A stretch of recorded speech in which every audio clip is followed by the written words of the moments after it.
बिस्मिल्लाहिर्रहमानिर्रहीम। अस्सलाम वालेकुम बच्चों आज के लेक्चर में हम स्ट्रीम लाइंस के बारे में मज़ीद डिटेल में थोड़ा पढ़ेंगे। इसका हमने स्ट्रीम लाइंस की डेफिनेशन प्रीवियस लेक्चर में पढ़ी थी। मज़ीद हम इसको रिवाइज करते हैं और फिर हम इसकी डिफरेंशियल इक्वेशन के बारे में बात करेंगे कि इसकी डिफरेंशियल इक्वेशंस क्या होती हैं हमारे पास। बहुत ही सिंपल और आसान टॉपिक है, मुश्किल नहीं है। बस ये है कि आपको पूरी तवज्जो के साथ समझने की कोशिश करनी है, ठीक है बच्चों। Stream lines a curve drawn in the fluid such that tangent to every point of it is in the direction of fluid velocity. जो वो कह रहा है कि एक ऐसी कर्व जिसके जिस पॉइंट पर भी आप टेंजेंट लेंगे ना, टेंजेंट वेक्टर बनाएंगे, वो जो टेंजेंट वेक्टर होगा वो फ्लूइड की डायरेक्शन में होगा। यहाँ पे डायग्राम बनी भी हुई है, लेकिन मैं यहाँ पे आपको खुद से एक अलग से समझा देता हूँ बच्चों कि वो किस तरह कह रहा है हमें। वो कह रहा है कि लेट्स सपोज मैं कहता हूँ कि ये हमारे पास एक कर्व है, ये कर्व है, ठीक है। इस कर्व पर बच्चों मैं ड्रा करता हूँ टेंजेंट, ये मैंने ड्रा किया टेंजेंट वेक्टर टी, ठीक है। इसी तरह यहाँ पे मैंने एक टेंजेंट वेक्टर टी ड्रा किया, ठीक है। वो कहता है कि आप जिस पॉइंट पर भी टेंजेंट वेक्टर ड्रा करेंगे, वो जो टेंजेंट वेक्टर की डायरेक्शन होगी वो डायरेक्शन फ्लूइड की डायरेक्शन में होगी। अब देखिए फ्लूइड कहाँ मूव कर रहा है, बेसिकली फ्लूइड इधर मूव कर रहा है, ये देखिए इस तरफ जा रहा है। अब नेक्स्ट ऐसे होगा, फिर ऐसे होगा, फिर ऐसे ऐसे इस डायरेक्शन में मूव कर रहा है, इस डायरेक्शन में।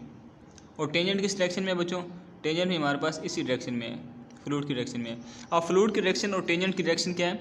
एक ही सिमत है। तो ऐसी लाइंस को हम क्या कहते हैं? स्ट्रीम लाइंस कहते हैं, राइट। नेक्स्ट बच्चों हमारे पास क्या आता है?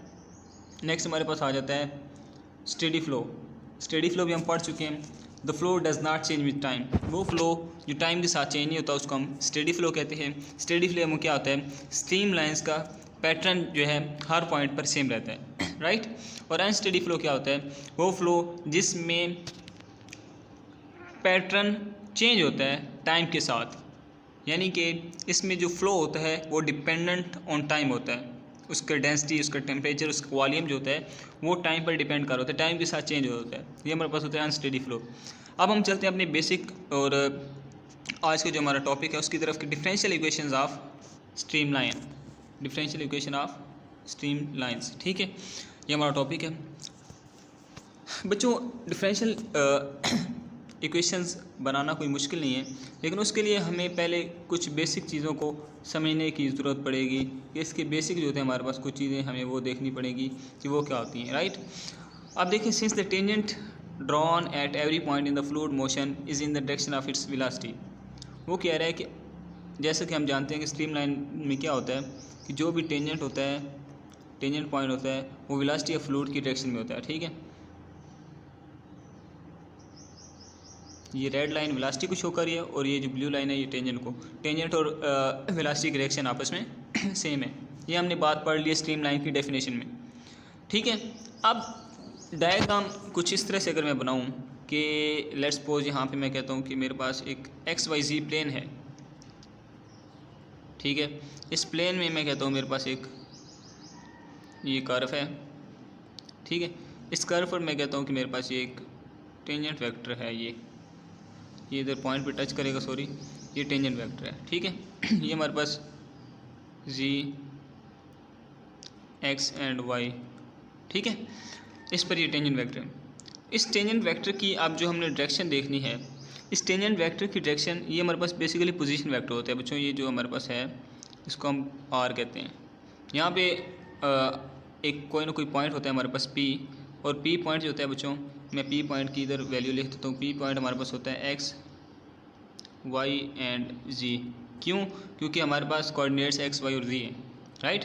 तो अब बच्चों जो बेसिक बात मैं जो आपको लोगों को समझाना चाहता हूँ वो कुछ इस तरह से है कि जो हमारे पास वेलोसिटी ऑफ फ्लूइड होती है, वेलोसिटी ऑफ जो फ्लूइड होती है बच्चों, वो पैरेलल होती है DR के। DR क्या है बच्चों? जो पोजीशन वेक्टर R होता है वो हमारे पास X ये लिखा हुआ है एक्स आई प्लस वाई जे प्लस जेड के इक्वल होता है। जब हम इस आर का डेरिवेटिव ले लेते हैं, डिफरेंशियल ले लेते हैं, तो हमारे पास डी आर बन जाता है ये। ठीक है, जब डी आर हमारे पास बच्चों बन जाता है तो हम कहते हैं कि जो डी आर है और जो वी है हमारे पास, ये आपस में क्या होते हैं बच्चों, पैरेलल होते हैं। वी जो होता है वो पैरेलल होता है डी आर के। क्यों पैरेलल होता है बच्चों, मैंने आपको बताया है कि जो डी आर है बेसिकली ये पोजीशन वेक्टर की डायरेक्शन है, पोजीशन वेक्टर की डायरेक्शन है, ये टेंजेंट की डायरेक्शन में होता है और वेलोसिटी भी इसी डायरेक्शन में होती है। तो ये आपस में क्या हो गए, यहाँ से हमें पता चला ये आपस में पैरेलल होते हैं, राइट। तो अब पैरेलल होते हैं, यहाँ तक तो हमें बात समझ आ गई बच्चों। अब नेक्स्ट हमने क्या करना है, जब दो वेक्टर्स आपस में पैरेलल होते हैं तो उनका जो क्रॉस प्रोडक्ट होता है बच्चों, जब भी हमारे पास कोई सी दो वेक्टर्स आपस में पैरेलल हों तो उनका जो क्रॉस प्रोडक्ट होता है वो जीरो के इक्वल होता है। वी क्रॉस डी आर किसके इक्वल होगा, जीरो के इक्वल होगा। ठीक है, अब v cross d r zero के इक्वल है। ठीक है, हमें बात पता चल गई। जब क्रॉस प्रोडक्ट हम लेते हैं बच्चों तो हम इसको इस फॉर्म में लिखते हैं, आई जे के लिख लिया। यहाँ पे हम वी के कंपोनेंट लिखते हैं, सॉरी यहाँ पे आप लिखेंगे वी के कंपोनेंट्स क्योंकि वी पहले है। फिर यहाँ पे आप लिखेंगे डी आर के कंपोनेंट्स। वी के कंपोनेंट्स हैं यू वी डब्ल्यू, डी आर के कंपोनेंट्स हैं d x d y and d z is equal to, यहाँ पे हमारे पास जीरो था बच्चों, तो जीरो का हम जीरो आई प्लस जीरो जे प्लस जीरो के की फॉर्म में लिख सकते हैं क्योंकि हमारे पास लेफ्ट साइड पे आई जे के की फॉर्म है, राइट। अब इसको हम सोल्व करेंगे। आई होप सो कि आपको यहाँ पे सोल्व करना आता होगा, फिर भी मैं मोटा मोटा आपको बता देता हूँ कि आई कंपोनेंट हम लिखते हैं पहले, ठीक है, आई कंपोनेंट लिखते हैं, फिर इनका आपस में क्रॉस प्रोडक्ट हो जाता है, ठीक है। फिर इसी तरह जे कंपोनेंट, फिर के कंपोनेंट और राइट साइड पे हमारे पास यही है 0 0 0, ठीक है। अब बच्चों by comparing on both side, अब हमने क्या करना है बच्चों, इन दोनों साइडों को आपस में क्या करना है, हमने कंपेयर करना है।